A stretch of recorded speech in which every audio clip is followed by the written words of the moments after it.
Think of the coldest night you've ever experienced. Your breath frosting in the air, toes numb inside your boots, and a relentless chill gnawing at every inch of your skin.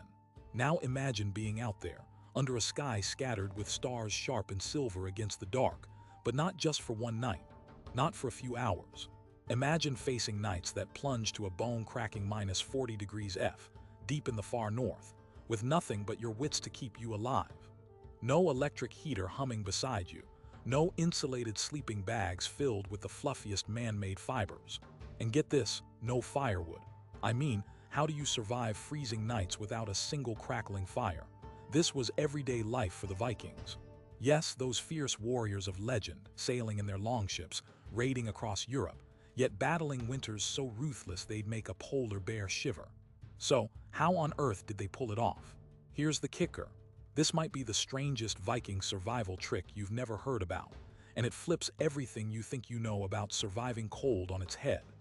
The Vikings didn't just rely on piling fuel on fires. Often they couldn't.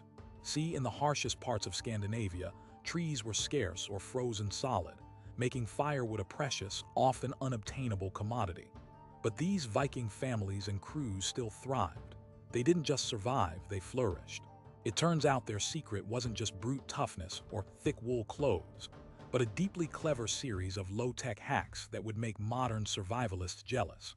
Think medieval NASA engineers, but instead of rockets, they designed the perfect cold defense systems. Biology, architecture, diet, and a sprinkle of pure Viking stubbornness all working together like a high-tech thermal blanket. First, imagine being wrapped not in layers of synthetics, but in animal skins. Skins so carefully selected and prepared that to contemporary scientists they'd seem like nature's version of Gore-Tex. The Vikings knew that thick fur alone wouldn't cut it, so they layered hides from different animals for maximum insulation. Think about it, reindeer skin, with hollow hairs filled with insulating air pockets, covered by the dense outer fur of wolves or bears. It was like stepping into a 1,000-watt heater that didn't need batteries or electricity. Just a little patience and know-how.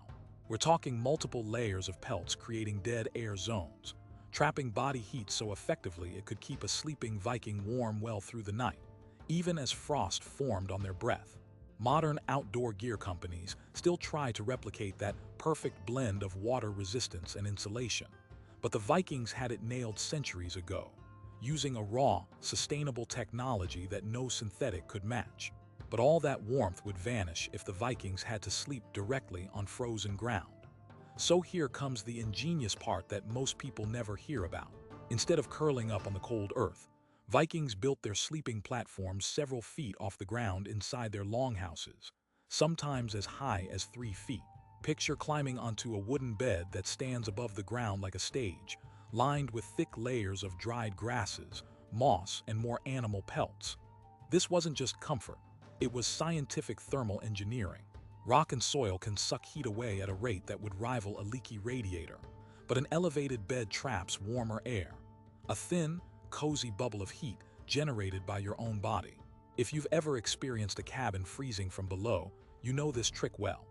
The Vikings, without even knowing thermodynamics, used their homes like medieval heat traps, turning cold nights into bearable, even restful slumbers. And it didn't stop there. Even with all that insulation and smart architecture, there was still the problem of keeping your core body temperature steady through the long, icy nights, sometimes nights lasting 18 hours or longer in winter. Enter the Viking diet, which was as much a survival tool as their axes or sails. They consumed diets incredibly rich in fat, up to 75% of their calories coming from whale, fish oil, and animal fats. This burst of high-calorie, thermal-generating food burned slowly inside their bodies, producing what scientists call diet-induced thermogenesis. Imagine eating a turkey leg so fatty it basically acted like an ancient hot water bottle, internally warming their bodies from the inside out. In a modern sense, they practically ran on biofuel optimized for Arctic conditions. This was essential because no matter how many skins you wore or how high you slept, your body had to keep running hot, like a furnace that never quits. Sleep itself played a sneaky part in survival. Vikings adjusted their sleeping patterns to the brutal seasons, breaking the long darkness into multiple naps with brief periods of waking. Think of it like natural interval training for sleep, where shorter bursts of rest prevent your core temperature from plummeting the way a continuous night of icy cold might crash it. This polyphasic sleep style, although radical by our standards of 7-8 hours straight, kept energy conserved and bodies warmed throughout those endless winters. It's like their biological thermostat was tuned to a different frequency, syncing perfectly with the rhythms of the northern climate long before any human invention tried to mimic it. But even the cleverest insulation, diet, and sleep habits faced one massive enemy: moisture. When you're trapped in freezing, damp conditions, wetness can kill faster than cold. Viking homes, crafted with a genius understanding of local materials, kept moisture out using thick turf walls layered over a foundation of burnt clay and turf sod. Picture a mud and grass sandwich, sealed by centuries of trial and error, that made their longhouses not unlike a medieval version of bubble wrap, flexible, insulating, and moisture repellent. They also sealed roofs with thick layers of thatched straw, carefully compacted to repel snow and wind, reducing drafts to near zero. In fact, the result was a home so airtight that even today's tent campers would envy the warmth held inside. Moisture management wasn't just about comfort. It was the line between surviving frostbite or hypothermia. And speaking of hypothermia, here's a Viking hack that sounds almost legendary. They used heated stones, heated in a fire earlier in the day, and then carefully wrapped in cloth and placed inside their beds.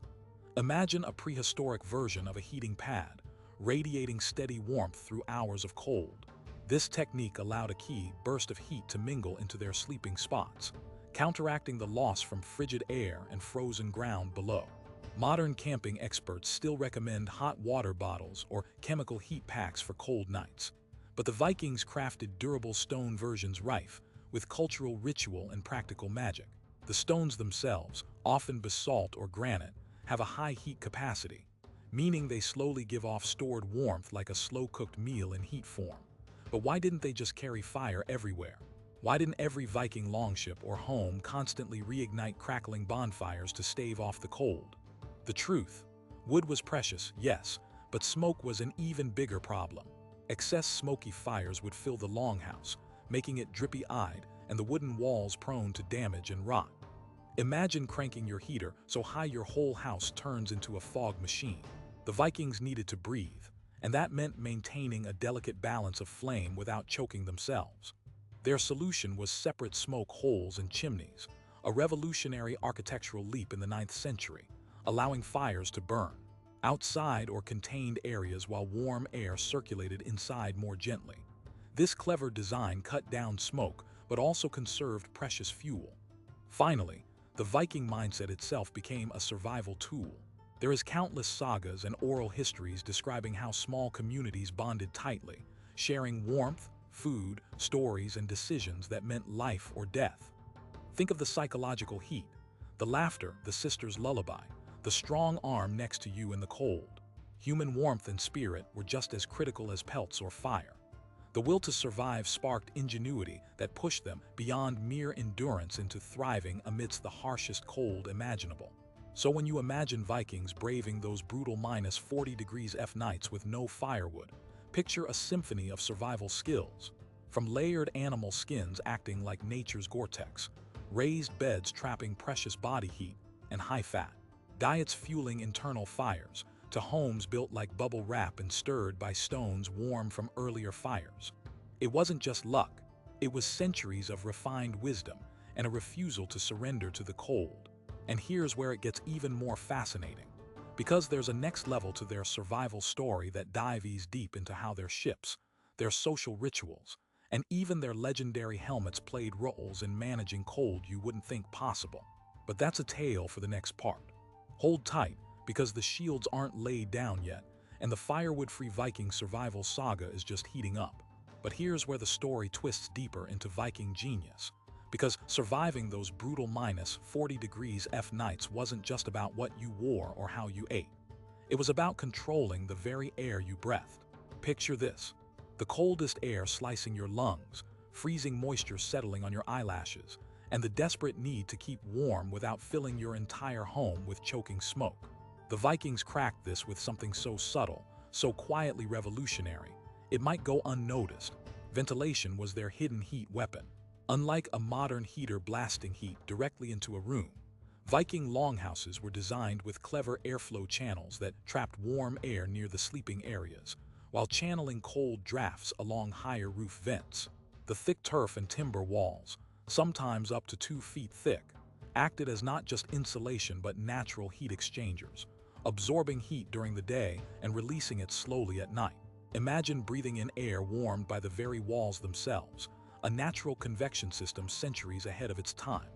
Today, modern eco-homes strive for the same principle, using heat recovery ventilators to recycle warmth while exchanging stale air, a cutting-edge tech the Vikings instinctively cracked before electric motors and sensors even existed. But managing air wasn't the only piece.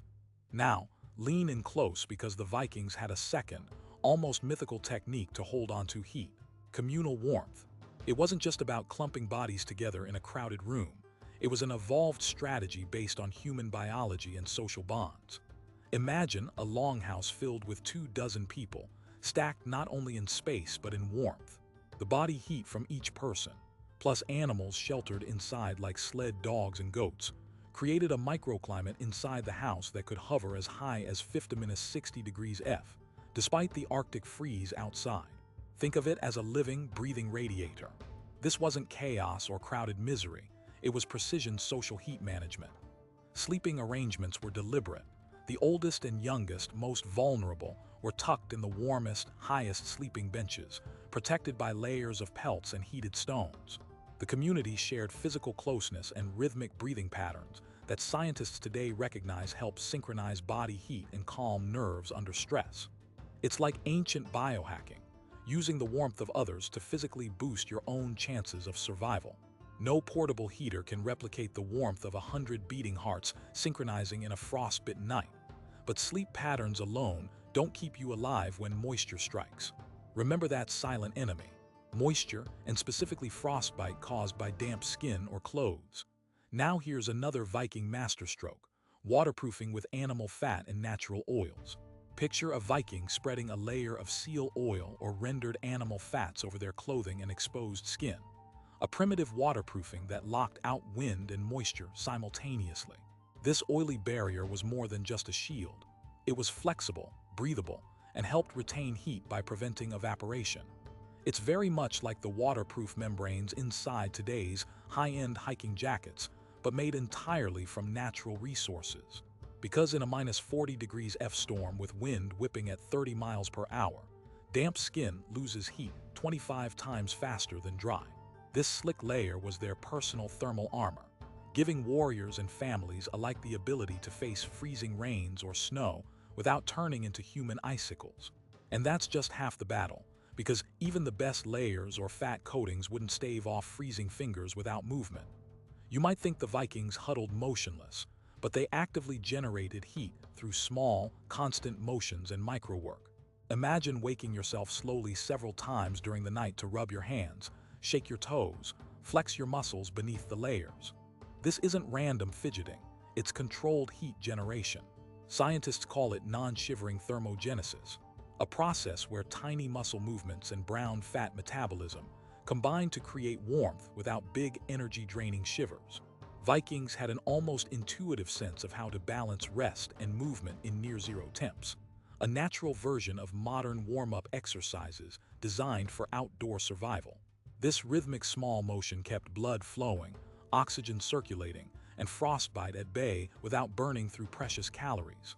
But even with all these techniques, animal skins like nature's ultimate performance gear, heated stones that radiated steady, warmth, sophisticated ventilation tricking air into a cozy bubble, communal human heating and waterproofing with animal oils, there was still the harshest challenge: the open ocean voyages themselves.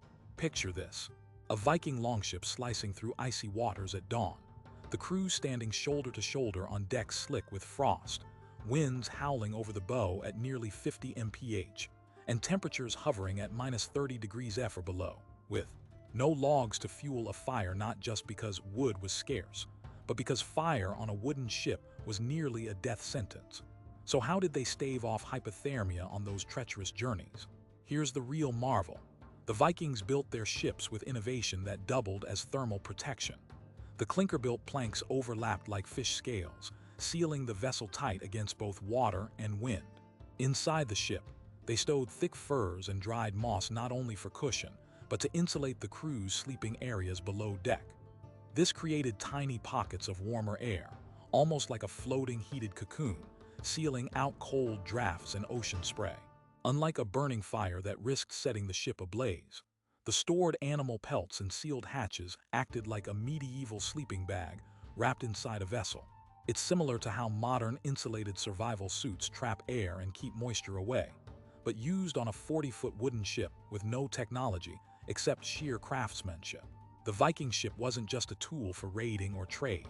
It was a mobile thermal fortress designed so crew could survive long nights on the frigid North Atlantic. Moreover, the social rituals on board played a psychological and physiological role that's often overlooked. Amidst the cold and darkness, songs, stories, even rhythmic chanting formed a continuous flow of energy. This wasn't just entertainment. It regulated the crew's breathing and blood flow, reducing stress and keeping bodies primed to produce heat.